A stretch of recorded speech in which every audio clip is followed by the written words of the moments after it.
Hello, hello, my brothers and sisters. This is Garrett Baker, brother in arms, and welcome to another episode of The Tactical Businessman.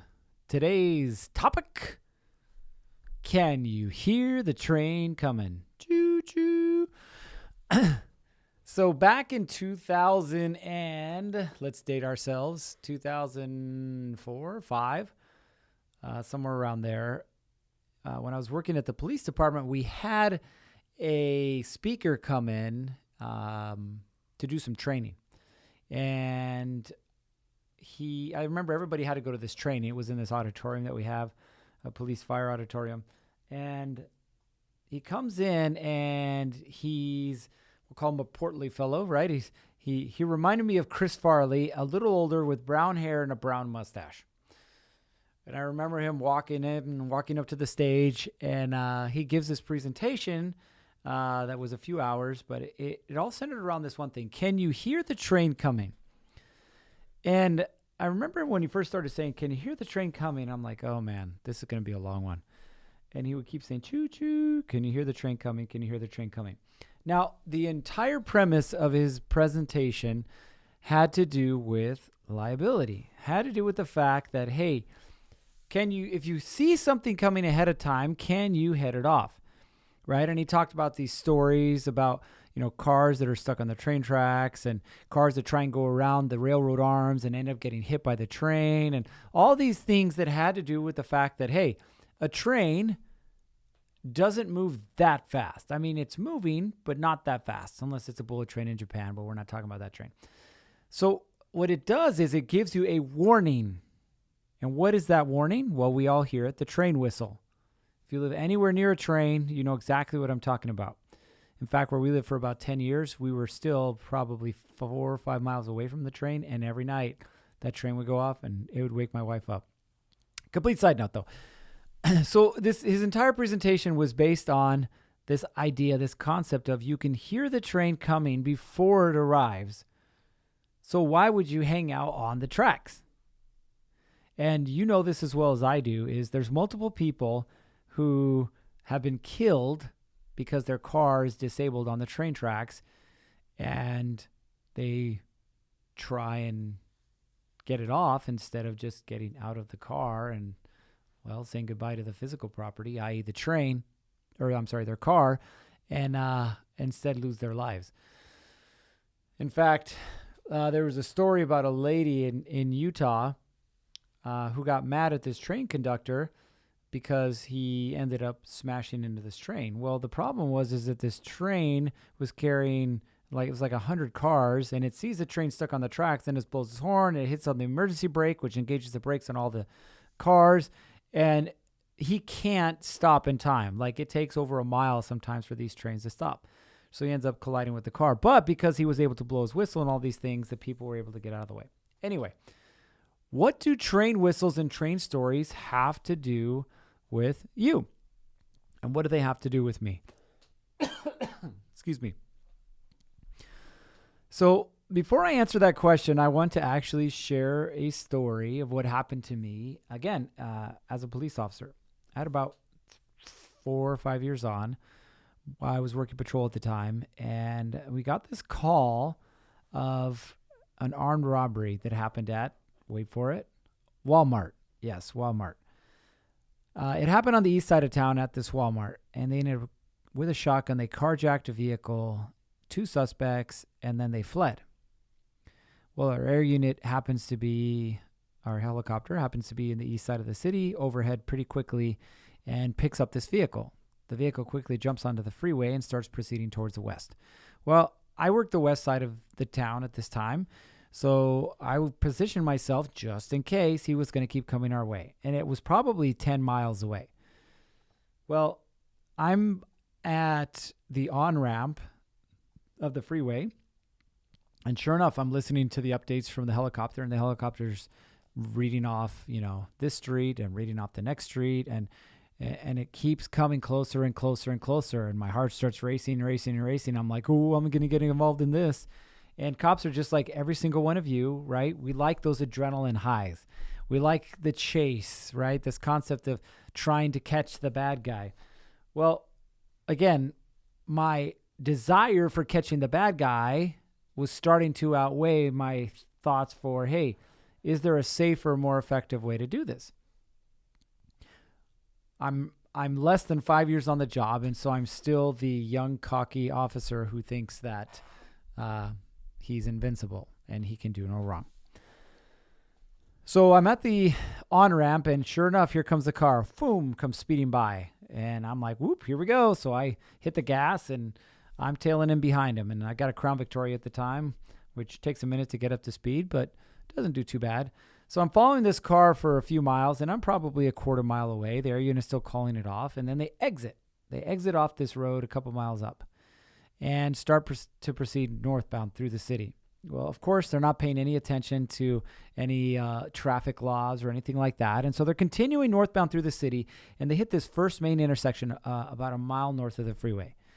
The light is red. There's cross traffic coming, and this guy does not even hit the brakes. And it's like, oh, is it going to happen? And he just like magically, of course, slides between these two cars and continues northbound. Well, I'm going, lights and siren. I have to slow down at the intersection because I already know something's going to happen. And then I keep going. Well, as I keep going, I almost get T-boned by another officer who decided that he wasn't going to slow down. He was coming from the other way. Still going. We're going through. He makes a couple more miles, starts turning down a side street, turning down another street, ends up in an apartment complex or at an apartment complex wall. They both bail from the car and start running. Well, again, I'm relatively close behind him. The air unit's calling this off. I come around the corner, and I see them both running. So what do? Well, I do what every other guy would do, is I get out and I start chasing. Well, I decide to go after the driver.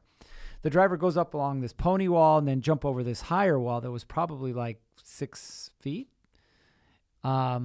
And as he's going over the second wall, I'm telling him, stop, or I'm going to tase you.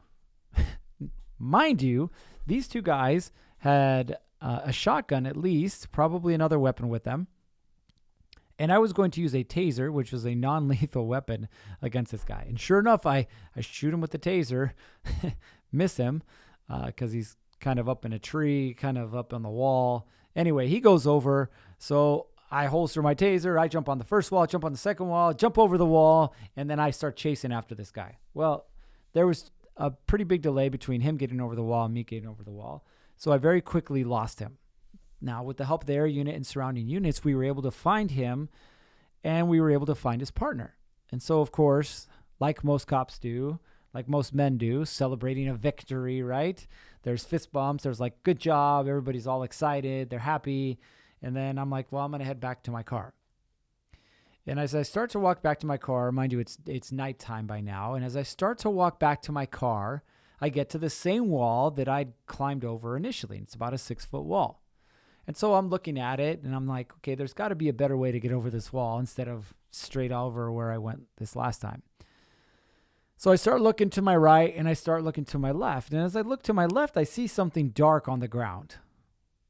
I'm like, I wonder what that is. So I grab my flashlight and I light it up and I start walking towards it. It's probably about 15, 20 feet away from me. And I start to walk towards it and all of a sudden I get the chills and I stop. What do you think it was? Well, it was a shotgun. The same shotgun that they'd used in the armed robbery at the Walmart was laying on the ground less than 20 feet from me. Which means what? Which means, as I had focused all of my attention on the driver, this passenger had the shotgun, which means that at multiple times, he had the opportunity to turn and to shoot me. And because my attention was completely focused on the driver, I wouldn't have had a chance. He definitely would have gotten off the first shot, probably multiple shots, and it wouldn't have looked pretty for me. That's the truth. And so I'm sitting there thinking about this, and the only thing that comes into my mind at that time is the voice of this instructor who looks like Chris Farley with the brown mustache saying, "Can you hear the train coming? Choo choo." See, because at that point, I was so focused on the outcome that I didn't pay attention to all the dangers.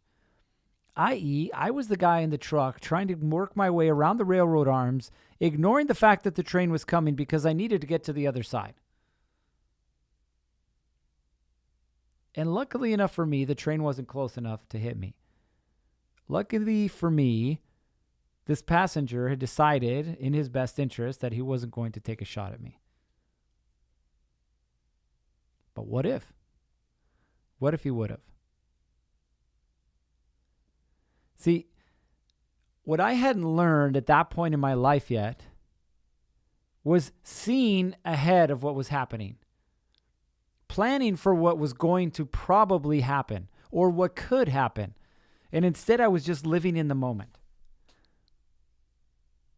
And see, we as men have this problem where we're so focused on living in the moment, especially when it comes to things like sports. What is it? It's the moment. It's this game. This is the most important game. Honey, can you help me cook dinner? No, like this is the fourth quarter. I got to watch this game. Honey, can you change the kids' diapers? I'm really busy right now. No, I can't. Like I got to do this right now. This is the most important thing. And so the train hits us. The train of our wife saying, yeah, you know what? I think you're going to sleep on the couch tonight. Or even worse, hey, you know what? You've been a complete asshole these last 15 years of our marriage. I'm done. You could take your ESPN. You could take your Xbox. You could shove it up your ass. I'm done. And it's not that the train wasn't there. We just weren't listening to the train blow its horn, which is very loud and very noticeable if you're paying attention to it. And so I start to think of how many times in my life I didn't hear the train coming and got blindsided by the train. It happened at work. It's happened with my body. It's happened in my relationship. And so I ask you the same question. Where in your life is the train blowing its whistle and you're still ignoring it? Is it in your business, knowing that you need to pivot off of this certain product that's dying right now into a new one? Is it with your body that physically you know that you're killing yourself, you're completely out of energy, you're exhausted, and yet you continue to eat the same things and not work out? Is it in your relationship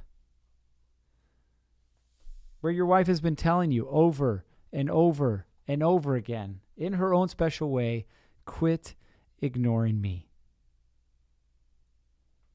And you refuse to acknowledge that the train is there. So listen, I get it.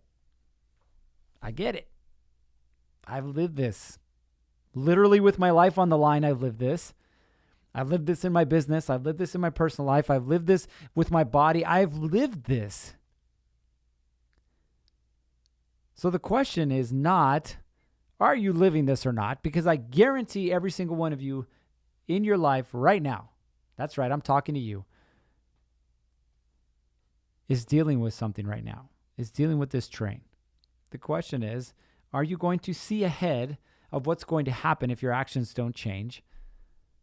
Or are you going to roll the dice like I did and put your life on the line? Are you willing to pay that price? Because the truth is, you don't need to. You don't need to.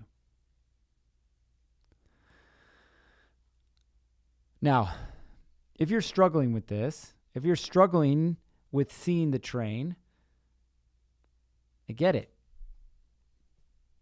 It's a hard thing to acknowledge, but you don't have to figure it out on your own. I've got a program. It's called the 60-Day Rebuild. It was created with one purpose and one purpose only, and that is to take you from where you are to where you want to go, to help you identify the obstacles that are in your way ahead of time, to hear the train whistle, to be able to adjust, to course correct, to move, to leverage the things around you to get the outcomes that you desire. The very same tools, tactics, and techniques that I used to get what I have. And I want to invite you to check it out. Go see what it's all about. And if it's your time, then you already know what to do. Go to thetacticalbusinessman.com. Get started. Because if not, this train, choo-choo, is going to come and run you over. Without a doubt. All right, that is it for today. As always, stay safe, and we'll see you on the next one.